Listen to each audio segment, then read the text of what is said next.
পয়সায় আমরা চাই যে সেই উন্নয়নটা জনগণের কাজে লাগুক, জনগণ যেখানে ভুক্তভোগী সেখানে উপকৃত হোক, প্রকৃত যারা ক্ষতিগ্রস্ত তারা সহযোগিতা পাক। এইটাই হচ্ছে রাজনৈতিক দল হিসেবে, নেতা হিসেবে আমরা প্রত্যাশা করি। রাষ্ট্রটা ভালোভাবে চলুক, আইন শৃঙ্খলা পরিস্থিতি স্বাভাবিক থাকবে, পুলিশ প্রশাসন তাদের নিয়মতান্ত্রিক কাজ করবে। রাজনৈতিক দলের নেতারা যারা রাজনীতি করে তারা জনগণের উপরে খবরদারি করা নয়, জনগণের সাথে বিনয়ের সাথে মার্জিতভাবে জনগণের সাথে মিশবে, কথা বলবে, জনগণের বিপদ আপদে জনগণের জন্য কাজ করবে।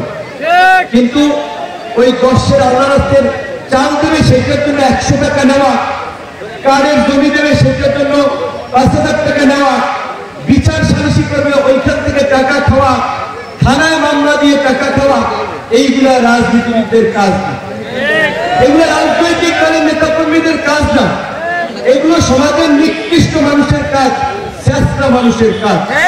কিন্তু আমরা ভালো মানুষগুলো রাজনীতিতে না থাকায়, ভালো মানুষগুলো অন্যায়ের বিরুদ্ধে কথা না বলায়, জুলুমের বিরুদ্ধে কথা না বলায়, ওই নিকৃষ্ট মানুষগুলোই আমাদের নেতা হয়ে সমাজের নেতৃত্ব দিচ্ছে।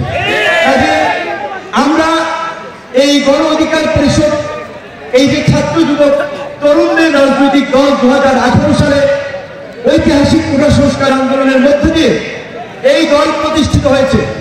এই দল ক্ষমতায় থেকে তৈরি হয় নাই, গোয়েন্দা সংস্থা কিংবা বিদেশিদের টাকায় সহযোগিতায় তৈরি হয় নাই।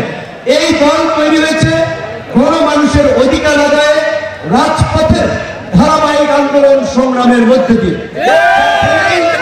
আপনারা দেখেছেন গত 16 বছরে আমাদের প্রতিষ্ঠিত রাজনৈতিক দল সমূহ যখন আওয়ামী লীগের কাছে রাস্তানাবুদ হয়ে যাচ্ছিল, আন্দোলন সংগ্রামে বারবার ব্যর্থ, ঘরে ঘুমাইতে পারতেছি না, এলাকায় থাকতে পারতেছি না, ব্যবসা বাণিজ্য করতে পারতেছি না, অনেকেই হাল ছেড়ে দিয়েছেন যে না রুগী আইসিইউতে চলে গেছে, আর বাঁচত না। মানে শেখ হাসিনায় যতদিন ক্ষমতায় আছে, জীবিত আছে, ততদিন আওয়ামী লীগের পতন হবে না, এইরকমের একটা ধরা ধরে নিয়েছিল।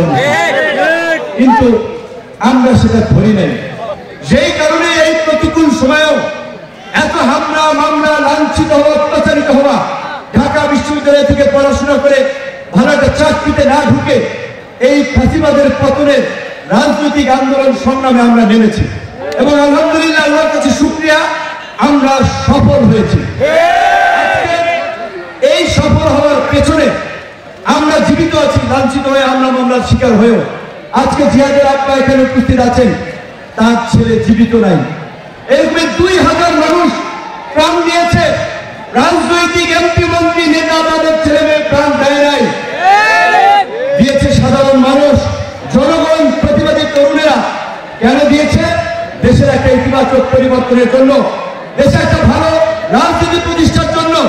আমরা সকলকে অনুরোধ করব, এই যে জুলাই গণ অভ্যুত্থানে আমাদের মাঝে বাংলাদেশের 53 বছর পরে যে সুযোগ এসেছে দেশ গড়ার, রাষ্ট্র গড়ার, সমাজ গড়ার এবং ভালো মানুষের সমাজে নেতৃত্ব প্রতিষ্ঠিত করার, আসলে এই সময় এই সুযোগ এবং সম্ভাবনাকে আমরা কাজে লাগাই।